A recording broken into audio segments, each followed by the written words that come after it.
Hello everyone, my name is Kirsten. Welcome to my summary presentation. Today I will be talking about teacher characteristics and student learning, referencing the teacher's leadership style.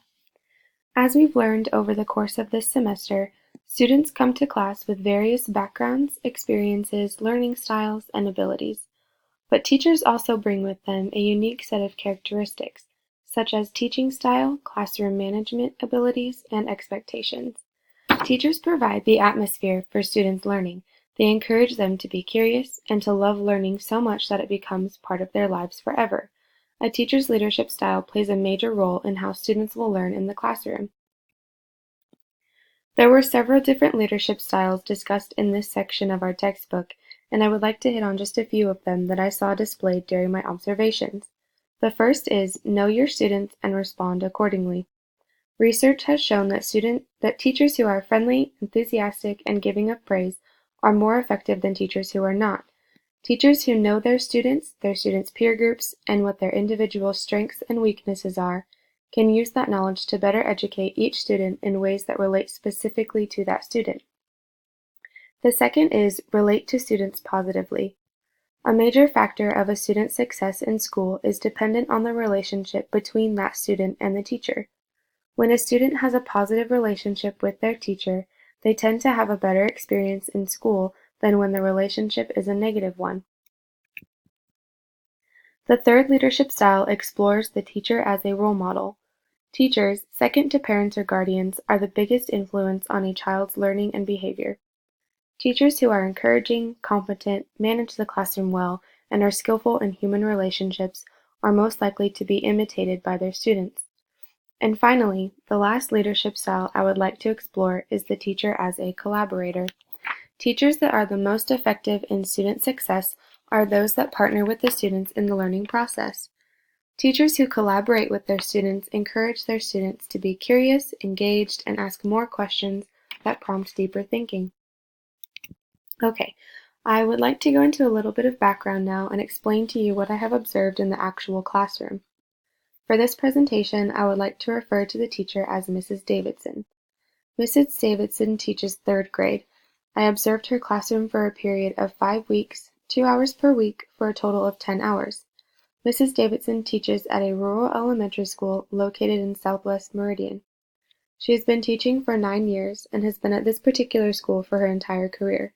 She has about 30 students and they are primarily white. Mrs. Davidson graduated from Boise State University with a degree in elementary education and an endorsement in literacy. On the first afternoon of my observations, Mrs. Davidson's class was preparing for their spelling test when I arrived. I noticed that they were all working in pairs, quizzing each other on their spelling words. Soon after, Mrs. Davidson gained their attention and taught them a new spelling game called Sparkle, so the students could practice their spelling words in a fun, competitive way as a class. During this time, I loved the way Mrs. Davidson interacted with her class, using tactics of positive reinforcement and enthusiasm that encouraged her students to engage and be excited about spelling. After their spelling test, Mrs. Davidson had scheduled a lesson for English language arts.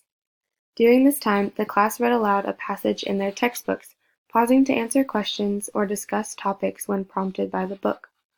Mrs. Davidson used this time to embrace a collaborative leadership role. The book put quite a bit of emphasis on reading comprehension, but Mrs. Davidson took it a step further by prompting deeper thinking from her students. At one point, one student, we'll call her Jane, asked Mrs. Davidson a question about the reading. Instead of just answering this question herself, Mrs. Davidson asked the rest of the class if anyone wanted to answer Jane's question. She did this periodically throughout the lesson, including asking the class what they thought certain words or phrases in the text meant. The next week that I observed, I arrived in the morning, just after school had begun. Mrs. Davidson's class was huddled in the class reading nook and were discussing their morning meeting question. The question for that morning was, "What is your favorite thing about fall and why?" I thought this was a great picture of Mrs. Davidson relating to her students in a positive way. She was building a relationship with them, getting to know their personalities, preferences, and characters. By doing this, she is creating an atmosphere in which her students feel cared for and supported, which creates a more positive learning environment. Later that day, the class needed to take a grammar and vocabulary assessment. Mrs. Davidson used this time to embrace the leadership style of knowing her students and responding accordingly. As she gave instructions for taking the assessment, she gave the class an option to either work independently at their own pace, or, if they felt like they needed extra guidance, to move to a corner of the classroom where she would read the questions aloud for them. She knew there were about 4 students who needed some extra support in taking this assessment, and she responded by allowing them to express their needs and, in turn, receive some additional help understanding the questions on the assessment. I thought this was a wonderful demonstration of how well Mrs. Davidson knew her students and their individual needs, and how she embraced the opportunity to respond well to this group of students. The third time that I observed her class was an afternoon in which students were given quite a bit of time to work independently. However, into the second hour of my observation, Mrs. Davidson announced to the class that they needed to go over their math lesson since they did not get a chance to complete it during their regular morning math time. There was much groaning and complaining from the class, and some stated that it was the end of the day and they were tired and wouldn't be able to focus on math. Mrs. Davidson took this opportunity to relate with her students. She told them she was tired too, as it was nearing the end of her day and she was looking forward to going home.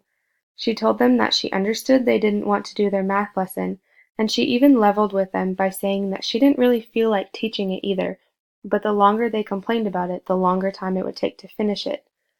I respected Mrs. Davidson for being honest with her class and taking this opportunity to relate to them as human beings. Their math lesson ended up being much less painful than it could have been, and most students were engaged in the lesson. During this observation, I learned that Mrs. Davidson has set high expectations for her students, but that she is also very loving and caring toward them. As a teacher, her main approach is one of a role model, because she sets the tone for how her students treat each other. Mrs. Davidson demonstrates respect, good time management skills, independence, kindness, and efficient classroom management. In turn, her students respect her and her authority, but also really enjoy having her as their teacher, and aim to do their best in her class because of their relationship with her and the example she has set. My next observation occurred on a Friday. Fridays are major assessment days for this class, as they have spelling tests in the morning, math tests next, then vocabulary and grammar assessments after lunch. I arrived after lunch, so the class was preparing to take their grammar and vocabulary assessment. Like the previous week, Mrs. Davidson offered her class the option of sitting with her to have the questions read aloud to them, providing additional support during the test. Additionally, Mrs. Davidson switched up their routine a little bit for this Friday by allowing her class to have a brain break after their assessment. I thought this was another way in which Mrs. Davidson demonstrated that she knew her students well and took the opportunity to respond. She knew they were completely spent after a whole day of testing and decided to provide them with time to either get comfortable and read silently or play educational games on their classroom tablets. I thought this was a great way to demonstrate that she could relate with her students. Instead of continuing to push them and even take the afternoon to introduce a new concept, she saw that they needed some time to refresh and relax. I am sure her students felt grateful to her, thus creating a more positive atmosphere in the classroom that students could enjoy and learn in. The fifth and final time that I observed Mrs. Davidson's class started off with a math lesson in the morning. During the lesson, Mrs. Davidson used the Collaborator approach to teaching. Part of the lesson involved stating why their answer to a problem was reasonable. Mrs. Davidson took this opportunity to ask the class what they thought the word reasonable meant. The class first had discussions with their table groups, then each presented to her what they thought it meant. This was not only a great way for Mrs. Davidson to partner with her students in their learning, but to also allow the students to learn from each other and have productive discussions. After they finished their math lesson, Mrs. Davidson took some time to discuss their learning levels. She reminded them that they would have an assessment on Monday, which would help determine what level they were at in their math learning. There are 4 levels, with 1 being the lowest and 4 being the highest. Mrs. Davidson took the opportunity to relate with her students and let them know that being at a level 1 does not mean that they are failing at math, but it is actually a great opportunity for growth. She also let them know how they could improve their levels by explaining what each level required of them. By doing this, I think her students felt comforted by her, knowing that she supported them in their growth and that she did not think of them as failing math if they were at a level 1. Mrs. Davidson was always very supportive and encouraging of her students, and I could tell that her students looked up to her as well as felt encouraged to do their best. Mrs. Davidson is an excellent teacher who effortlessly shifts through various leadership styles depending on how her students respond and what the lesson is covering. By altering how tests are given and making herself available for extra guidance, she is demonstrating that she knows her students' strengths and weaknesses and responds accordingly to them, ensuring that they are given the chance to succeed. Mrs. Davidson also took many opportunities to relate with her students positively, even putting herself in their shoes, making sure they knew she understood them.